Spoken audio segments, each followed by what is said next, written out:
Ya, vamos a ver entonces, chicos. Vamos a ver, chicos, entonces el tema de los límites acá de los hebreos.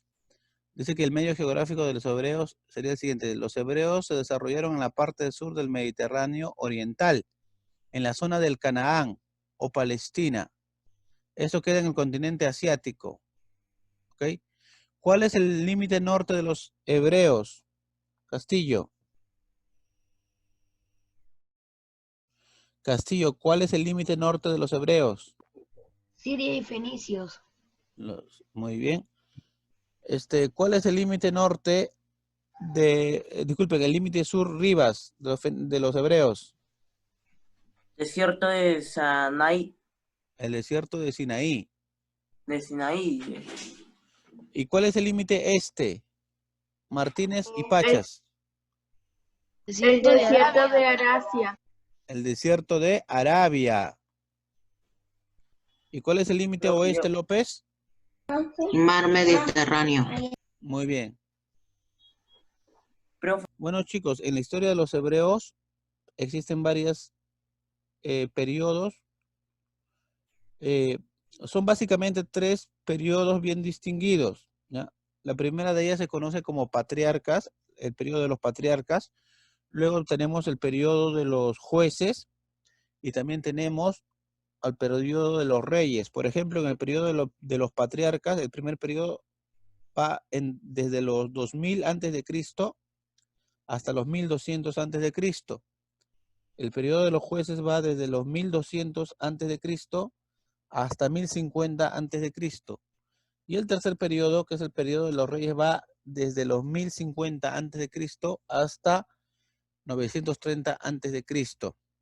¿Qué pasa acá? Que durante el periodo de los patriarcas, básicamente se trata de buscar la tierra prometida. Entonces ahí destacan personajes como Abraham, como Isaac, como Jacob y también como Moisés. Ya vamos a ver cada uno por qué destacó. ¿Ok? En el periodo de los jueces están ya llegando a la tierra prometida, pero tienen que luchar con otros pueblos que habitaban esta tierra. Ese es el tiempo de los jueces. Y ahí destaca un juez, el famoso y conocido como Sansón. Y posteriormente, una vez que logran derrotar a estas personas que habitaban las tierras del Canaán, es decir, a las personas que habitaban la tierra prometida, los hebreos logran hacer un país, logran construir un reino, ¿ya? Logran construir un reino, de tal manera que así se funda el periodo de los reyes, que va del 930, disculpen, de 1050 al 930 antes de Cristo, y acá destacan personajes como son el rey David o el rey Salomón, ¿no? Esos son los personajes que destacan un poco en cada época. A ver, López, estábamos diciendo que en los hebreos se pueden distinguir tres periodos. ¿Me puedes decir, por favor, cuál es el primer periodo? Patriarcas. Muy bien, el periodo de los patriarcas. Sandoval, ¿me puedes decir cuál es el segundo de los periodos de la historia de los hebreos? Jueces. Gracias. Castillo, ¿me podrías mencionar cuál es el tercer periodo de los hebreos? Reyes, profe. Gracias. Gracias. López, ¿y los patriarcas de qué época a qué época van? ¿De qué año a qué año? De 2000 antes de Cristo a 1200 antes de Cristo. Sandoval, ¿y los jueces de qué año a qué año van? 1200 antes de Cristo a 1050 antes de Cristo. Castillo, ¿y los reyes de qué año a qué año los podemos encontrar?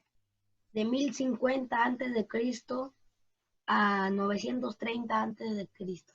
Listo. Gracias. Entonces ahí podemos distinguir, chicos, los tres periodos o etapas de la historia de los hebreos. Entonces acá tenemos, ¿no?, una vez más, el pueblo hebreo que desde Abraham sale de Ur, ¿no? de Mesopotamia, ubicado en Mesopotamia, y ahí están. Ahí están. Ahí está el pueblo. Ay, esto se movió, disculpen. El pueblo hebreo está ahí, ¿no? El pueblo hebreo está ahí. Luego de años, ¿ya? Mira, acá está. Luego de años, los hebreos pues tenían mal tiempo y tuvieron que verse obligados, me moví un poco, se fueron a Egipto. Dice que ahí fueron maltratados y de ahí los va a rescatar ¿quién? ¿Quién los va a liberar? Según sus narraciones, según la Biblia. Moisés, ¿no? Entonces vuelven por acá. Y ahí van a empezar a vagar. Ahora, para lograr apoderarse de esta tierra prometida, de esta zona, digamos, tiene que batallar. ¿Ya? Esto de acá vendría a ser la etapa de los patriarcas. Y para batallar, por conseguir toda esta zona, digamos, tiene que batallar. Y sería la etapa de los jueces. ¿Ya? La etapa de los jueces. Eso es, tienen que combatir contra otros pueblos. Tenemos ahí la cronología entonces de 1200 a 1050 a.C. Ahora, ¿qué pasa acá? Nos dice, ¿no? Este periodo también se conoce con el nombre de la lucha por la tierra prometida. Claro, en el periodo de los jueces se da esa lucha, ¿no? La lucha por la tierra prometida. Destaca por eso. Está buscando la tierra prometida, pero ya se llegó. Hay un problema cuando se llega, que esa tierra prometida está ocupada por otra gente. Hay que combatir, hay que batallar, hay que luchar para conseguir esa tierra prometida. Nos dice, comenzó tras la muerte de Josué, las tribus, ¿no? Las 12 tribus que hemos hablado en la etapa de los patriarcas, las tribus de Israel. Las tribus se independizaron. Cada tribu fue gobernado por un jefe. Esto es importante. Cada tribu fue gobernado por un jefe. Cada tribu tiene su propio jefe. Cada una de las tribus de las 12 tiene su propio jefe. ¿Qué más nos dice? Este periodo es el de afianzamiento nacional. Los hebreos lucharon por reconquistar la tierra prometida, sobresaliendo los caudillos llamados jueces, ¿no? Claro, los jueces son los líderes de esas tribus. Y ahí vamos a resaltar algunos jueces. Por ejemplo, ¿qué jueces? Al juez Gedeón, que dice venció a los medianitas. Venció a este grupo, a los medianitas. El juez Jefte, que venció a los amonitas, ¿no? Ahí, el juez Jefte, que venció a los amonitas. Luego tenemos al juez Sansón, pero el juez Sansón fue derrotado por los filisteos, ¿no? Fue derrotado por los filisteos, el juez Sansón, conocido. ¿Cuál Sansón? Luego también tenemos al juez Samuel. Este va a ser el último juez, dice, y va a ser el fundador de la monarquía, ¿ya? Y nombra a los dos primeros reyes, a los dos primeros reyes.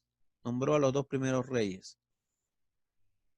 El juez Samuel entonces nombra a los dos primeros reyes, que son Saúl y David, y también con eso funda la monarquía. Presta atención. Entonces acá, según la Biblia al menos, aparecería lo que es la imagen de Samson, ¿no? Este hombre que tendría mucha fuerza, según la Biblia, ojo, y tras ser capturado y que le hayan cortado el cabello y todo lo demás, vuelve a recuperar, se supone, su fuerza y logra destruir, pues, esa edificación, ¿no? Con su propia fuerza física. Acá abajo hay un pequeño texto, donde nos dice que estamos conversando, ¿no? Nos dice, la Biblia, libro de fe, sostiene que Sansón tenía la fuerza de 1000 hombres. La historia sostiene que la fuerza de Sansón provenía en que las tribus hebreas le dieron todo el poder político, económico y militar para derrotar a los filisteos. Mira, en estas 3 líneas hay una gran diferencia. Tenemos, dice, 2 versiones de Sansón. Esta primera línea, ¿ya? La primera línea de estas 3, que es esta de acá, habla de Sansón, pero visto desde la Biblia. Y en la Biblia lo que nos dice es esto, que Sansón tenía la fuerza de 1000 hombres. Pero ¿cuál es el problema con la Biblia? Que la Biblia no es una ciencia, o sea, no es un libro de historia real. La Biblia no pretende ser un libro de historia. La Biblia es un libro de fe, es un libro religioso. Claro que hay historias que parecen que son ciertas, pero no todo lo que se diría en la Biblia sería cierto. Es como, es un lenguaje metafórico muchas veces. Ahora, según la historia, o sea, es decir, según la ciencia de la historia, este es otro punto de vista, Sansón sí era fuerte, pero no era fuerte porque tenía la fuerza física de 1000 hombres, sino que era fuerte porque las tribus hebreas, le habían nombrado como el jefe de todos ellos. Era el jefe político, es decir, era como una especie de gobernante supremo.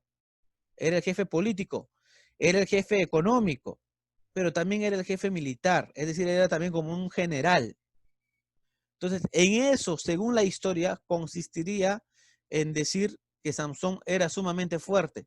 Era sumamente fuerte, según la ciencia de la historia, y estamos haciendo nosotros historia, es que esa historia, que esa fuerza, disculpen, radica en que las tribus le dieron esa fuerza, le dieron su apoyo. Sandoval, en la etapa de los reyes, en el periodo de los reyes, ¿cuál es su cronología, Sandoval? 1050 a.C. hasta 1930, hasta 930 a.C.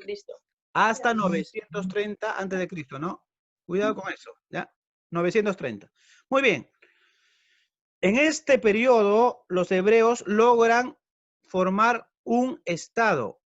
¿Ya? En este periodo, los hebreos logran formar un estado, en el cual van a destacar 3 reyes importantes. Estos reyes son Saúl, David y Salomón. ¿Qué pasa con Saúl, Pachas? ¿Qué pasa con el rey Saúl? ¿Por qué es importante el rey Saúl? Significa la transición de la federación de tribus a un estado. Muy bien. Con el rey Saúl es importante porque significa la transición de la federación de tribus a un estado. Es decir, antes de Saúl, los hebreos estaban constituidos por diversas tribus. Cada tribu tenía su jefe, por distintas tribus, en realidad por 12 tribus. Pero con Saúl empieza a formarse un estado. ¿Ya? Por eso es importante Saúl. ¿Qué se recuerda, López, del rey David? Que derrotó a Goliat con una piedra. Bueno, el rey David es famoso por que logró vencer a Goliat según la narración bíblica, ¿no? Yubiyus, ¿por qué es importante el rey Salomón? El máximo apogeo económico, político y cultural. Es decir, en este periodo, durante el gobierno del rey Salomón, el reino hebreo se hace muy fuerte, ¿ya? Pasa un muy buen momento. Es un momento en donde el reino hebreo tiene contacto con los fenicios, por ejemplo, ¿ya? Con los fenicios. Van a ser los fenicios quienes le van a ayudar, por ejemplo, a construir el templo de Jerusalén, ¿ya? Entonces, por acá lo apuntamos también. El templo de Jerusalén. Se construye entonces el templo de Jerusalén. Apunten el templo de Jerusalén, ¿ya? Y en el templo de Jerusalén se guardaba lo que se conoce como el Arca de la Alianza. Este Arca de la Alianza era una especie de cofre en el cual tenía en el interior las tablas de los mandamientos, según la narración bíblica. Ahí estaba guardado. Con el rey Salomón, el pueblo hebreo alcanzó su máximo apogeo económico y comercial. Al rey Salomón se le conoce también como rey sabio. Resalta eso. Se le conoce al rey Salomón como rey sabio. ¿Por qué se le conoce como rey sabio? Acá hay un gráfico, acá hay de una escena que él vivió. ¿Qué pasó en esta escena? Es muy famosa, en la cual 2 mujeres discutían para saber quién era la madre de un hijo, de un niño, de un pequeño. Entonces el rey Salomón tuvo que solucionar este problema para que acabara esta discusión. Y lo solucionó de la siguiente manera, ¿no? Entonces dijo, traigan al niño y corten al niño en dos partes. Como estas señoras están peleando por el niño, hay que cortarlo en dos y que cada uno lleve una parte del niño.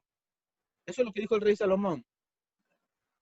Y entonces una de las señoras empezó a llorar muy, muy fuertemente, ¿no? Sufría mucho y dijo que mejor que no corten al niño, que ella renuncia. Yo renuncio a tener ese niño, con tal de que ese niño esté sano, que se vaya con la otra señora. Es lo que dijo una de ellas.